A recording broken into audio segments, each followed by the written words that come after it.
Hey moms to be, welcome back to our channel. So முன்னாடி ஒரு வீடியோவில் பார்த்துருந்தீங்க அப்படின்னா ஃபர்ஸ்ட் ஒரு ஃபியூ செட்ஸ் ஆஃப் கொஸ்டின்ஸ்க்கு நான் ஆன்சர் பண்ணியிருப்பேன்.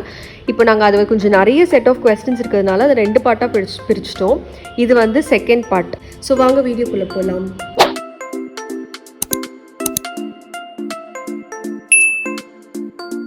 pH 7 இருக்குது, என்ன பேபி இருக்குன்னு போட்டிருக்காங்க. ஸோ நாங்கள் வந்து பாய் ஆர் கேர்ள் ஜெண்டர் வந்து கண்டுபிடிக்கிறத வந்து நாங்கள் ஒரு வீடியோவாக போட்டிருப்போம். ஸோ பிஹெச் வச்சு வந்து பாயா கேர்ளா அப்படின்னு கண்டுபிடிக்கிறத வந்து நான் எப்போவுமே இதுதான் அப்படின்னு நான் சொல்ல மாட்டேன். பட் உங்களோட யூரின் டெஸ்ட் வச்சு கண்டிப்பாக கன்ஃபார்மாக சொல்லலாம். அசிடிக்காக இருந்துச்சுன்னா அது கேர்ள், ஆல்கலைனாக இருந்துச்சுன்னா அது பாய். ஸோ இது வந்து என்னோட சேர்த்து என் ஃப்ரெண்ட்ஸுன்னு சொல்லி நான் நிறைய பேருக்கு டெஸ்ட் பண்ணது. இது ஒரு கன்ஃபார்ம் ஃபார் ஆன்சர். ஓகே, அடுத்த கொஸ்டின் பார்த்தீங்கன்னா 4 months ஒருத்தவங்களுக்கு இருக்குது, பட் பேபி மூவ்மெண்ட்ஸ் தெரியல அண்ட் வாமிட் இருக்குன்னு சொல்லியிருக்காங்க. இந்த வாமிட், நாசியா இதெல்லாம் பார்த்தீங்கன்னா ஃபர்ஸ்ட் 3 months முடிஞ்சிரும் அப்படின்றதுக்கு எந்த அவசியமும் கிடையாது. ஒரு சில பேருக்கு ஃபர்ஸ்ட் 3 months இருக்கும், சில பேருக்கு இருக்காது. பட் ஆனால் post 3 months like 4th 5th monthல இருக்கும். அப்படி இல்லைனா வந்து கடைசியாக 3rd trimester இருக்கும். ஸோ இந்த வாமிட், நாசியா இருக்குது அப்படின்னா உங்களுக்கு எந்த ப்ராப்ளமும் வேண்டாம். அண்ட் இன்னொரு விஷயம் என்னென்னா, இதெல்லாம் இருக்குன்னா பேபி வந்து உங்களுக்கு அங்கே ஹெல்த்தியாக இருக்குன்னு அர்த்தம். அடுத்த கொஸ்டின் பார்த்தீங்கன்னா 22 weeks செஃப்லிக் பொசிஷன் இருக்காங்க, இது மாறுமா இதுக்கப்புறம் அப்படின்னு கேட்டிருக்கீங்க. ஸோ மேக்ஸிமம் மாறாது. ஸோ ஒன்ஸ் பேபி வந்து செஃப்லிக்கில் வந்துருச்சு அப்படின்னா திரும்பவும் வந்து நார்மல் பொசிஷனுக்கு வரத்துக்கான வாய்ப்பு வந்து ரொம்பவே கம்மி. ஓகே, அடுத்த கொஸ்டின் பார்த்தீங்கன்னா எனக்கு first boy baby, normal delivery, 7 years ஆகுது. நான் ஐம் 29 weeks ப்ரெக்னென்ட். எனக்கு அம்பிளிக்கல் ஹெர்னியா இருக்குது, அதனால் இப்போவே வயிறு கீழே இறங்கியிருக்கு. ஸோ நான் வாக்கிங் போகலாமா, எனக்கு ப்ரீமெச்சூர் டெலிவரி ஆகிடுமோன்னு பயமாக இருக்குது அப்படின்னு சொல்லியிருக்காங்க. ஸோ அம்பிளிக்கல் ஹெர்னியா அப்படின்ற ஒரு சுச்சுவேஷன் வந்துட்டு ரொம்ப டேஞ்சர் அப்படின்றது கிடையாது. இதை நீங்கள் வந்து ஆல்மோஸ்ட் உங்கள் டாக்டரே உங்களுக்கு வந்து சொல்லியிருக்கிறதுக்கு நிறைய சான்சஸ் இருக்குது.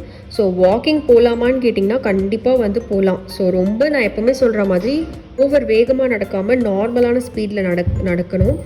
ஒரு வாட்டி இதை வந்து டாக்டர்கிட்ட கன்சல்ட் பண்ணிக்கோங்க.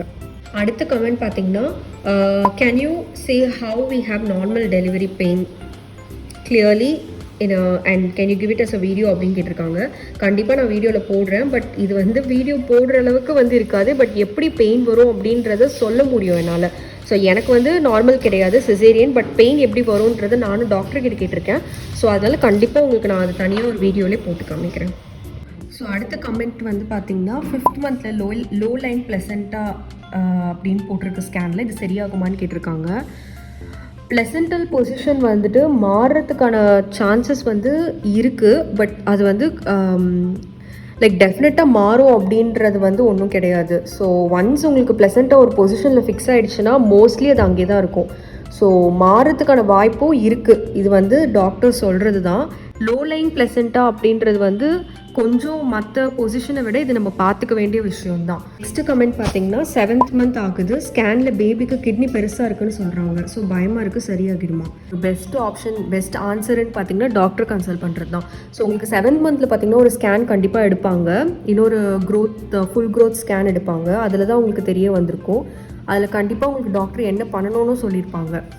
ஸோ இதை நீங்கள் கண்டிப்பாக அவங்க என்ன சொல்கிறாங்களோ அதன்படி நடக்கிறது தான் வந்து பெஸ்ட்டு. அவங்க சொல்கிறது எதையுமே ஸ்கிப் பண்ணாதீங்க. இன்கேஸ் அவங்க எதனா வந்து மெடிக்கேஷன்ஸோ இல்லை டேப்லெட்ஸ் எதனா கொடுத்தாங்க அப்படின்னா அதை ஸ்கிப் பண்ணாமல் எடுத்துக்கோங்க.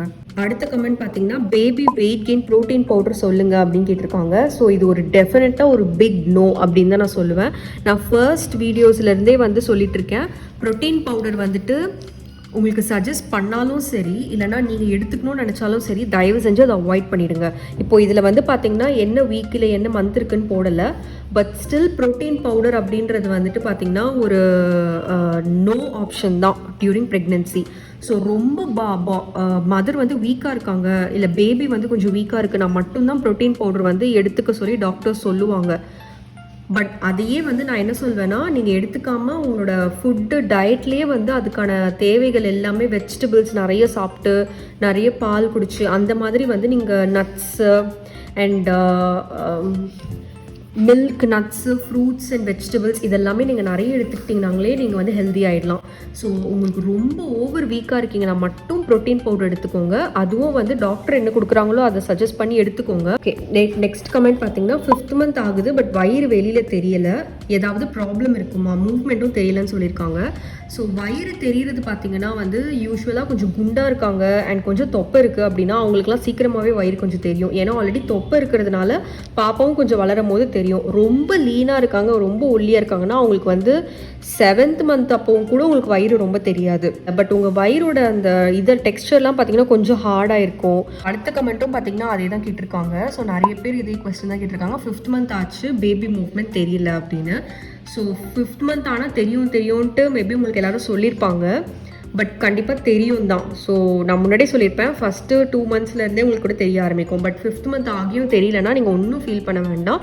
நான் முன்னாடி சொன்ன மாதிரி தான், அமைதியாக ஒரு ரூமில் உட்காந்து சாப்பிட்டுட்டு இல்லை தண்ணி அட்லீஸ்ட் குடிச்சிட்டு உட்காந்து ஃபீல் பண்ணி பாருங்கள். கண்டிப்பாக உங்களுக்கு மூவ்மெண்ட் தெரியும்.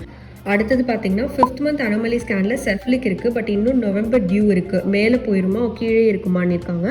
ஸோ இதுக்கும் நான் ஆன்சர் பண்ணியிருப்பேன். ஒன்ஸ் செஃப்லிக் திரும்பிடுச்சு அப்படின்னா கண்டிப்பாக அது கீழே தான் இருக்கும், மேலே போக சான்சஸ் இல்லை, ரொம்ப கம்மி. ஸோ எனக்கு சொன்ன இதே கொஸ்டின் நான் டாக்டர் கேட்கும்போது எனக்கு சொன்னது தான். ஸோ 99% பாப்பா கீழே தான் இருக்கும். ஸோ நீங்கள் வந்து பயப்பட வேண்டிய அவசியம் இல்லை. ஸோ இதுதான் வந்து நாங்கள் சூஸ் பண்ணி வச்சுருந்த questions, like frequently ask questions and important questions. Maybe நிறைய பேர் வீடியோ பார்த்துருக்கலாம், பார்க்காமையும் இருந்திருக்கலாம், ஸ்கிப் பண்ணியிருக்கலாம். ஸோ அவங்க எல்லாருக்காகவும் நாங்கள் வந்து திரும்ப போடணும்னு நினச்சி பிக் பண்ண கொஸ்டின்ஸ். ஸோ இதிலிருந்து இதை தவிர்த்து உங்களுக்கு எதனா டவுட் இருந்தாலும் நீங்கள் கமெண்ட்ஸில் கேளுங்க. ஸோ தேங்க்யூ ஃபார் வாட்சிங்.